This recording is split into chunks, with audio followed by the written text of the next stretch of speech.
SSC CGL 2020 का paper 3 का statistics का सॉल्यूशन देख रहे हैं, जिसका एग्ज़ाम 28 जनवरी 2022 को हुआ है। और जो बच्चे इसको यूट्यूब पर देख रहे हैं उनके लिए एक एप्लीकेशन लिंक डिस्क्रिप्शन में दे रखी है, जहाँ पर आपको कंप्लीट प्रीवियस ईयर पेपर का सॉल्यूशन फ्रीली प्रोवाइडेड होगा और बाइलिंगुअल पीडीएफ भी आपको प्रोवाइड होगी। तो जितने भी आज तक के 9 से 10 पेपर हुए हैं सभी आपको फ्रीली वहाँ पर अवेलेबल मिल जाएंगे। ओके, आपको करना क्या है, स्टैटिस्टिक्स कोर्स में जाना है, वीडियो एमओ में जाना है, देन रिकॉर्ड में जाना है और प्रीवियस ईयर फोल्डर में जाकर आपको वहाँ पर सॉल्यूशन प्रोवाइड हो जाएंगे, चाहे जिसने भी कोर्स खरीदा हो चाहे नहीं खरीदा हो। तो लिंक डिस्क्रिप्शन में दे रखिए, जितना हो सकता है शेयर जरूर कर देना इस इन्फॉर्मेशन को। ये हमारे पीडीएफ एंड वीडियो कोर्सेज हैं complete JSO post and SI2 post के लिए। तो इनको आप ज्वाइन कर सकते हो, जिसमें आपको 10 मॉक टेस्ट हैं और आपके जितने प्रीवियस ईयर पेपर हैं उनके सॉल्यूशन के साथ उनको एक मॉक टेस्ट की फॉर्म में भी वहाँ पर डाला हुआ है। तो टोटल मिला के 19 से 20 आपको मॉक टेस्ट प्रोवाइड होंगे। इसके साथ वीडियो कोर्स है थ्योरी वाइज एंड आपको ई बुक मिलेगी कम्प्लीटली फॉर्मूला बैंक और सब कुछ आपको प्रोवाइड होगा। तो बहुत अच्छे से प्रिपरेशन करके आप बहुत अच्छा स्कोर कर सकते हो और IT सम कोड यूज कर लेना, जिससे आपको 25% एटलीस्ट डिस्काउंट मिल जाएगा। क्वेश्चन नंबर 1 है, the number of class interval in a frequency table does not depend on. किसी बारंबारता तालिका में वर्ग अंतरालों की संख्या किस पर निर्भर नहीं करती है। अब देखो, जब भी हम एक फ्रिक्वेंसी टेबल बनाते हैं तो उसमें क्या होता है, एक साइड x एक साइड f होता है। अब मान लो हम फ्रिक्वेंसी ले लेते हैं 1 3 7, इस तरह के रिपीटेशन मोड में नंबर हैं, या फिर हो सकता है एक वर्ग अंतराल में नंबर दिए हों, जैसे कि 0 से 10 के बीच में जैसे 9 है मान ली, ओनली एक ही संख्या है तो फ्रिक्वेंसी कितनी होगी, 1 हो गई। 10 to 20 के बीच में 3 संख्या होंगी तो हमने फ्रिक्वेंसी लिख दी 3। तो यहाँ पर 10 से 20 के बीच में 3 संख्याएं आ रही हैं, इसका मतलब ये है 12 15 17 कोई भी हो सकती हैं 3। 20 से 30 के बीच में कितनी संख्याएं हैं, टोटल हैं 7। ये हो सकता है भाई यहाँ पर 7 हो यहाँ पर 3 हो, कोई फ़र्क नहीं पड़ता इससे। ओके, तो ये नंबर ऑफ क्या दिखा रहा है, ऑब्जर्वेशन को दिखा रहा है। तो इस पर डिपेंड कर रहा है कौन, ये वर्ग अंतराल, यानी कि हमने 3 वर्ग अंतराल बनाए हैं। तो बेसिकली किस पर बनाए हैं, वो ऑब्जर्वेशन पर बनाए हैं। तो टोटल नंबर ऑफ ऑब्जर्वेशन, इसके साथ वैल्यू ऑफ ऑब्जर्वेशन यानी कि कम या ज़्यादा है, यहाँ पर होगी तो मिनिमम होगी, और अगर लास्ट में होगी तो क्या होगी, मैक्सिमम होगी। ऑब्वियस बात है। इसके साथ यहाँ पर दिया हुआ है minimum and maximum value of observation, बिल्कुल सही बात है। मिनिमम भी इसमें कंसिडरेबल है, मैक्सिमम भी इसमें कंसिडरेबल है, तभी हमने क्या बनाया है, इसके वर्ग अंतराल को बनाया है। और हम वर्ग अंतराल देख पा रहे हैं कि हमने 3 बनाए। ये भी चीज़ इस पर डिपेंड करेगी। लेकिन रेंज का मतलब क्या है, यहाँ पर रेंज का मतलब है मैक्सिमम माइनस के मिनिमम। तो आप कहीं भी देखो, कहीं पर भी आपका मैक्सिमम माइनस के मिनिमम यूज आ रहा है, कहीं नहीं आ रहा है। ओनली या तो मैक्स आएगा या फिर मिनिमम आएगा, किसके लिए, वर्ग अंतराल को निर्धारित करने के लिए।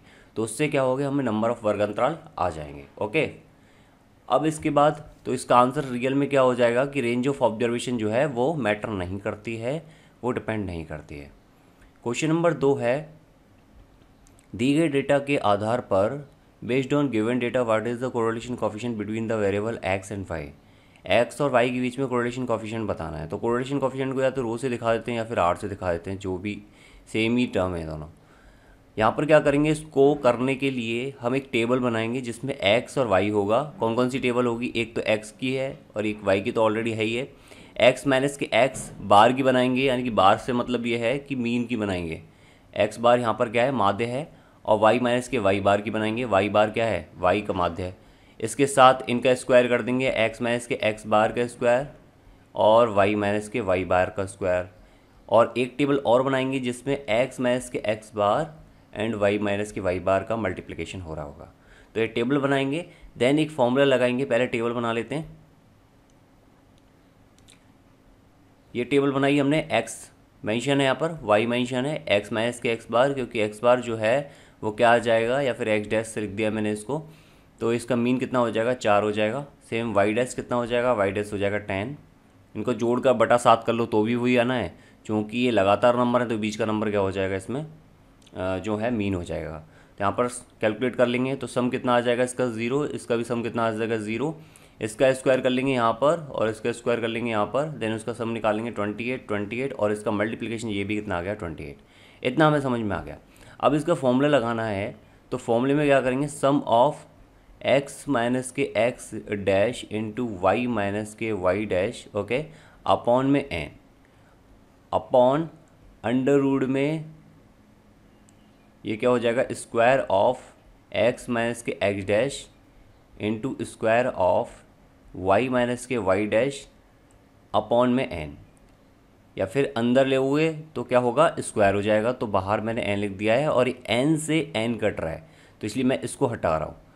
यहाँ पर अब आप देखोगे ऊपर कितना है 28 वैल्यू है, नीचे क्या है अंडर रूट के 28 का स्क्वायर, 28 इंटू 28, इसका मतलब कितना आ गया 28, देन वैल्यू कितनी आ गई 1। ओके, इस तरह से इस क्वेश्चन को कर सकते हो। अब इसके बाद आते हैं क्वेश्चन नंबर 3 पर।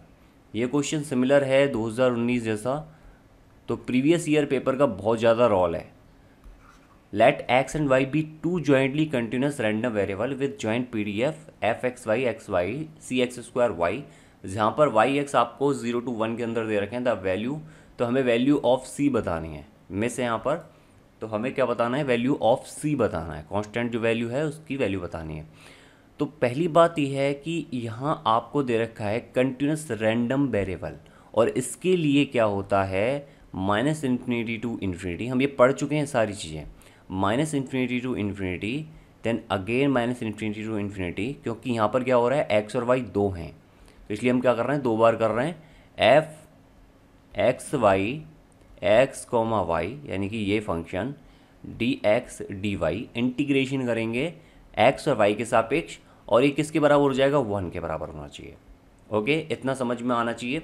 अब यहाँ पर आप देखो लिमिट -∞ टू इन्फिनिटी, इसने सभी को कवर कर लिया है, लेकिन हमें यहाँ पर 0 to 1 ही दे रखी है, तो हम इसमें क्या करेंगे, यहाँ पर 0 to 1 लिख देंगे। इसके बाद क्या करेंगे 0 to x लिमिट लगा देते हैं, और फंक्शन क्या है c x स्क्वायर y है, एंड dx सबसे पहले dy के सापेक्ष कर लेते हैं, क्योंकि हमने यहाँ पर लिमिट कौन सी लगा रखी है, x लगा रखी है। इक्वल टू 1 तो चल ही रहा है, तो इसको सॉल्व कर लेते हैं। ये क्या हो जाएगा 0 to 1। अब देखो यहाँ इसको देखो, केवल इतने पोर्शन को, तो इसका जब इंटीग्रेशन करते हैं हम किसी फंक्शन का इंटीग्रेशन करते हैं उसी के सापेक्ष, तो क्या बन जाता है वो x स्क्वायर बाई 2 बन जाता है। सेम चीज़ अगर यहाँ पर हम y के सापेक्ष करते हैं तो ये क्या बन जाता है x y बाई 1 बन जाता। ठीक है, तो उसकी जितनी पावर होगी वो नीचे अपॉन में आ जाएगी। तो यहाँ पर कितना बनेगा, वो यहाँ बनेगा c x स्क्वायर, और ये क्या होता y स्क्वायर बाई 2 होता, तो x की लिमिट लगती, तो यहाँ पर क्या होता x स्क्वायर बाई 2 माइनस के 0, यानी कि ये बनेगा c x की पावर 4 अपॉन में 2, और dx इक्वल टू 1। इतना क्लियर हो गया। इसके बाद क्या है c x की पावर 4 है, इसको मैं 4 लिख देता हूँ। इसका फिर से इंटीग्रेशन करोगे तो क्या हो जाएगा c x की पावर 5, और 5 दूनी क्या हो जाएगा 10 हो जाएगा, इक्वल टू 1 दे ही रखा है, और लिमिट यहाँ पर 0 to 1 दे ही रखी है। ठीक है, ये वाली लिमिट लगाओगे तो c बाई 10 इक्वल टू कितना आ गया 1, it mean c equal to कितना आ गया 10। ये सिंपल सा आंसर था ऑप्शन नंबर 3। नेक्स्ट इसमें है क्वेश्चन नंबर 4। ये क्वेश्चन भी 2019 का आई थिंक ये कंफर्म नहीं है, बट ये प्रीवियस ईयर का क्वेश्चन जरूर है, क्योंकि सेम रिपीट हुआ है, जिसमें आपका अधिकतम मान उसमें भी पूछा गया था, इसमें भी पूछा गया था। मैं सारे सॉल्यूशन कराए हैं तो आप देख सकते हो। अब यहाँ पर क्या है, यहाँ पर आपसे बोला है कि in Spearman rank correlation coefficient the maximum value of sum of D square in case of united rank. D का पता तो होगा आपको कि डी क्या है, डी डिफरेंस है रैंक का, जैसे रैंक 1 रैंक 2 का जो डिफरेंस है वो डी से हम काउंट करते हैं, स्क्वायर हो जाएगा देन उसका सम। इसके बाद इसने बोला है कि हमें अधिकतम वैल्यू पता करनी है सम ऑफ डी स्क्वायर की। तो ये फॉर्मूला जो है R S equal to 1 minus की, इसने ऑलरेडी दे रखा है। अगर नहीं दिया होता तो आपको पता होना ज़रूरी है कि इसका फॉर्मूला क्या है। इसमें आर एस की वैल्यू अगर आपको पता लग जाए तो आप इजीली कर सकते हो। आर एस जो होता है ना वो +1 से -1 वेरी करता है, यानी -1 से +1 वेरी करता है। तो आपको ये पता लग गया कि या तो इसकी मैक्सिमम वैल्यू +1 हो सकती है और मिनिमम वैल्यू -1 हो सकती है। तो हम किस वैल्यू पर सम ऑफ डी स्क्वायर की वैल्यू मैक्सिमम ला सकते हैं, तो दोनों वैल्यू पुट करके देख लो 1 बाई 1। तो मैं डायरेक्ट बता देता हूँ, चूँकि देखो यहाँ पर क्या है माइनस है ना, तो इसलिए माइनस रख लो पहले, तो आपको ईजी हो जाएगा कैलकुलेट करने में, जल्दी से जल्दी हो जाएगा। एन स्क्वायर माइनस के 1, ये 1 इधर चला जाएगा, माइनस के 2 हो जाएगा, माइनस से माइनस कट जाएगा, तो बेसिकली 2 इक्वल टू क्या आ गया 6 sum of T square upon में n into N square minus के 1। तो यहाँ पर सम ऑफ टी स्क्वायर देखेंगे तो क्या आ जाएगा, वो आ जाएगा 1/3 okay n into N square minus के 1। तो ये वैल्यू आ जाएगी 1/3 वाली, तो ऑप्शन नंबर 3 हो जाएगा, ये राइट आंसर हो जाएगा। +1 रख के देखोगे तो इससे कम ही वैल्यू आएगी। +1 रखोगे तो यहाँ पर क्या होगा 1 से 1 कट जाएगा और ये 0 आ जाएगा। सम ऑफ डी स्क्वायर कितना आ जाएगा इस केस में, इस वाले केस में सम ऑफ डी स्क्वायर आ जाएगा 0। तो वैल्यू किसकी ज़्यादा हुई, डेफिनेटली ये वाली ज़्यादा हुई, तो हम आंसर कर देंगे ऑप्शन नंबर सी को। क्वेश्चन नंबर 5 है the geometric mean of the data set having negative observations. यहाँ पर बोला है ज्योमेट्रिक मीन निकाल रहे हैं किसी डेटा सेट का, तो नेगेटिव ऑब्जर्वेशन है उसमें, तो वो कैसा होगा। देखो ज्योमेट्रिक मीन क्या होता है, जैसे कि दो वैल्यूज़ हैं ए और बी। अब इसका ज्योमेट्रिक मीन निकालना है तो ए बी का रूट। अगर माने कि तीन वैल्यूज़ हैं ए बी सी, तो हम क्या करेंगे, इसका ज्योमेट्रिक मीन निकालेंगे ए बी सी, यानी सबका मल्टीप्लाई कर दिया बेसिकली, और रूट ले रहे हैं उसका, ठीक है। उसका क्या कर रहे हैं हम, रूट ले रहे हैं उसी वैल्यू में, उसी नंबर में।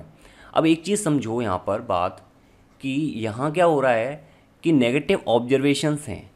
अब हो सकता है -1 -2 -3 तीन ऑब्जर्वेशन हो, और हो सकता है कि दो ही ऑब्जर्वेशन हो, कुछ भी संभव है। तो ये भी सेट पॉसिबल है, ये भी सेट पॉसिबल है। अगर मैं इन तीनों का गुणा करूँगा तो क्या वैल्यू प्लस में आएगी, नहीं नेगेटिव आएगी। और अगर इन दोनों का गुणा करूँगा तो क्या वैल्यू प्लस में आएगी, बिल्कुल प्लस में आएगी। तो एक में वैल्यू प्लस में आ रही है, एक में वैल्यू माइनस में आ रही है। अगर मैं इसका अंडर रूट लूँगा इस वाले का, तो क्या होगा, अंडर रूट लेने पर क्या डिफाइंड होगा, नॉट डिफाइन होगा। लेकिन इसका अंडर रूट लूँगा तो इसके बाद क्या होगा, ये वैल्यू डेफिनेटली कैलकुलेट कर लेगा।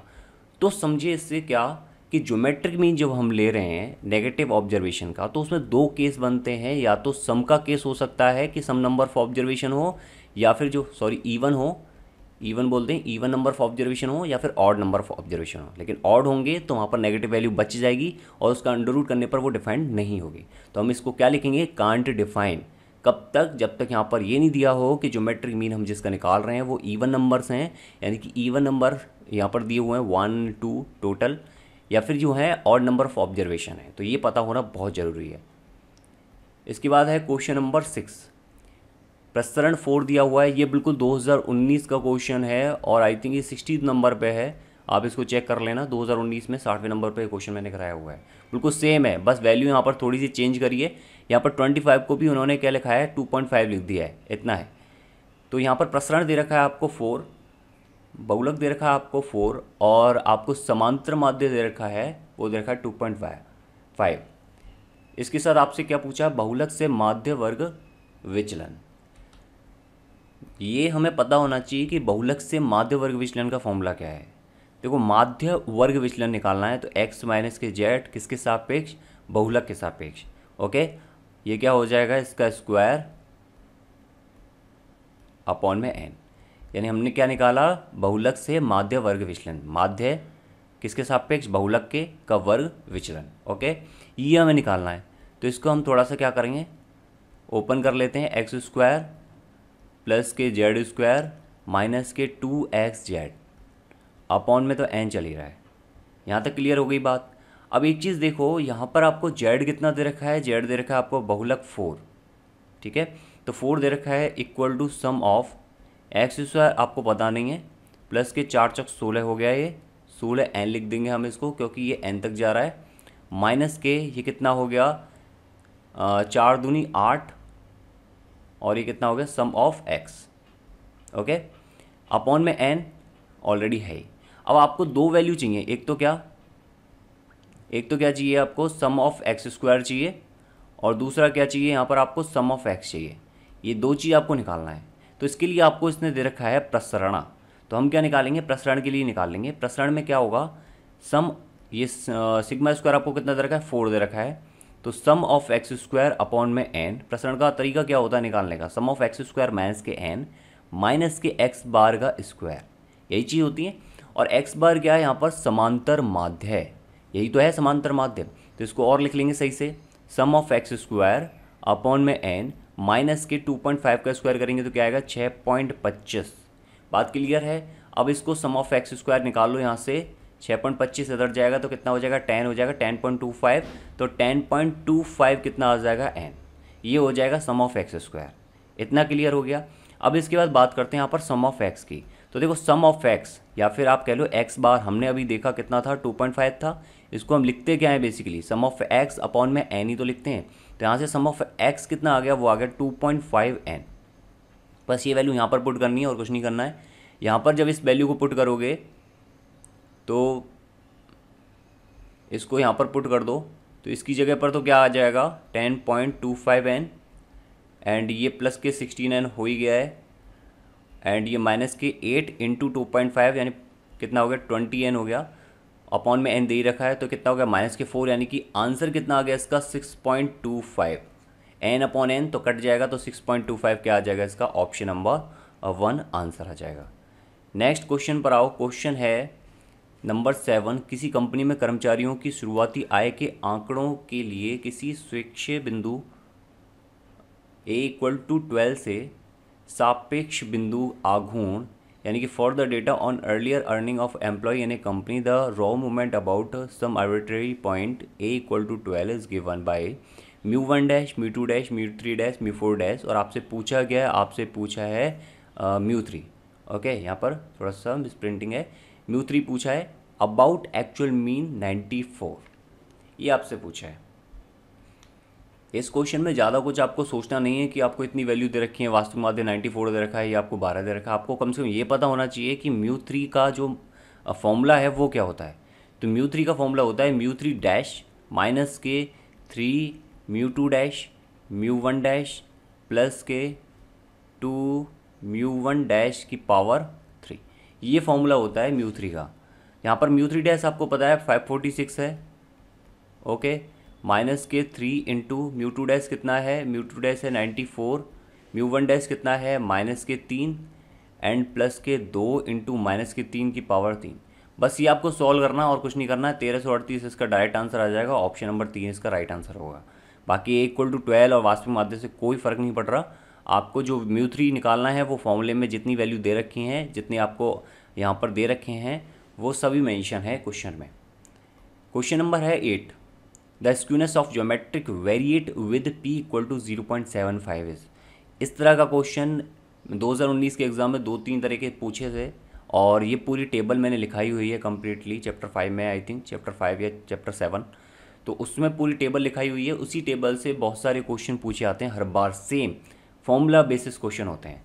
तो यहाँ पर बात की ज्योमेट्रिक वेरिएट, तो ज्योमेट्रिक का स्क्यूनेस क्या होगा, तो स्क्यूनेस का फॉर्मूला होता है इसका 1 प्लस के q अपॉन में √q, सीधा सीधा फॉर्मूला होता है।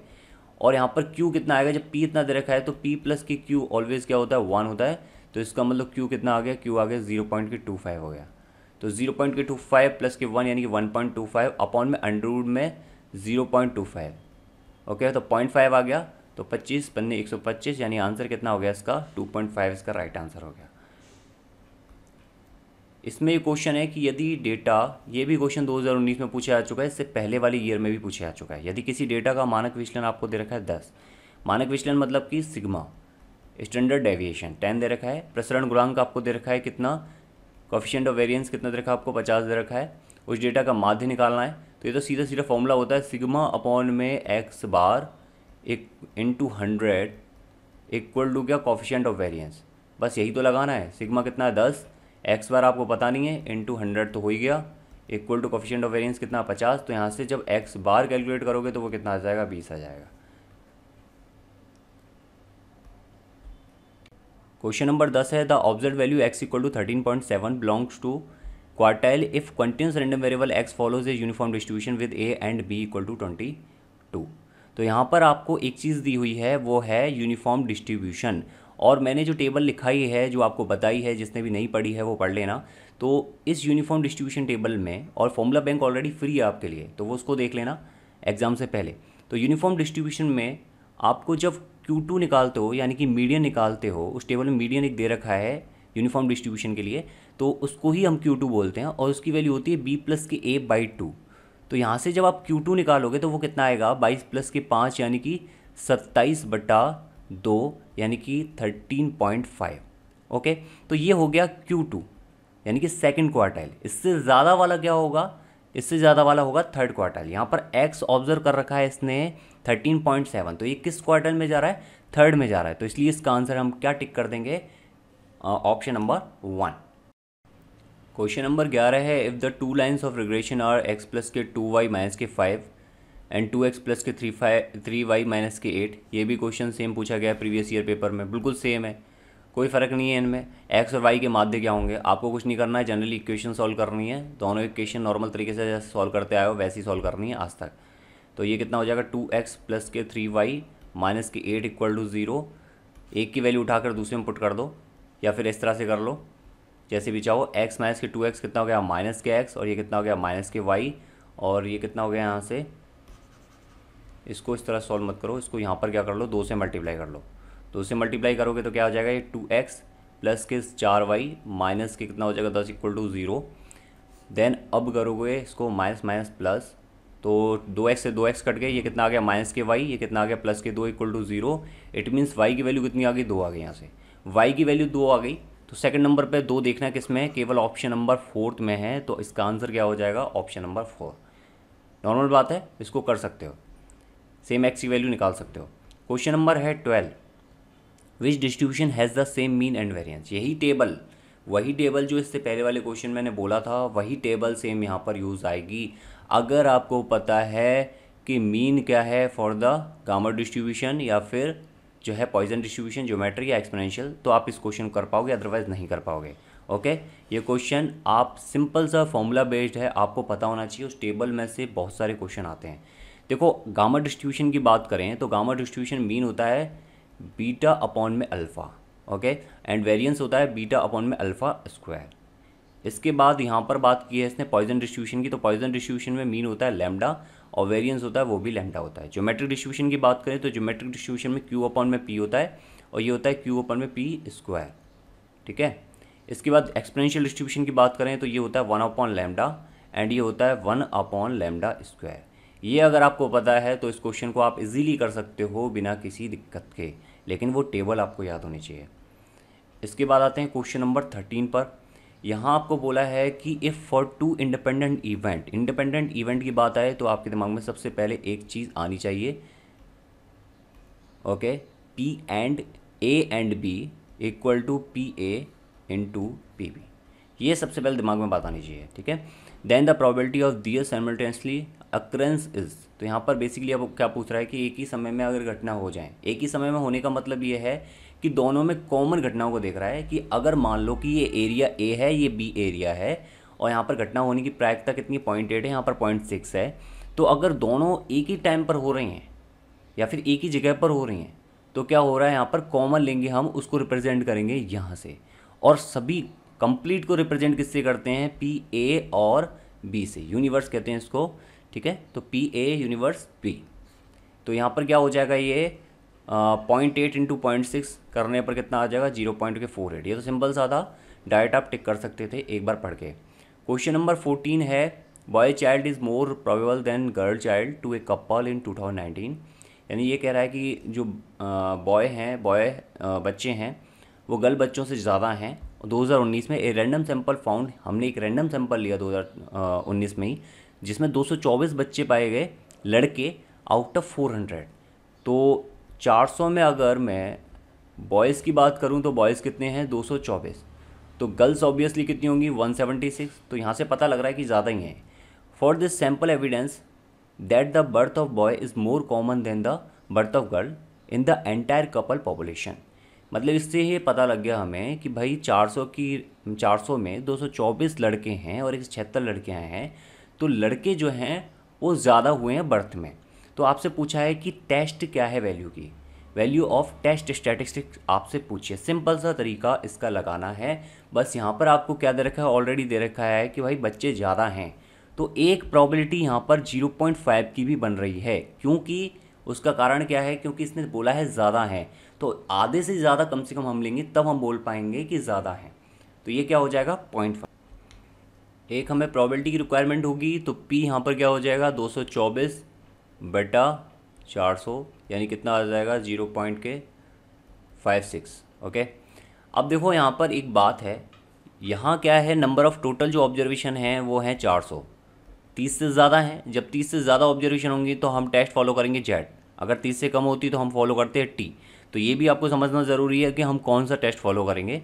तो Z equal to P minus के P नॉट अपॉन में अंडर रूट में, okay, P not Q not upon में क्या N।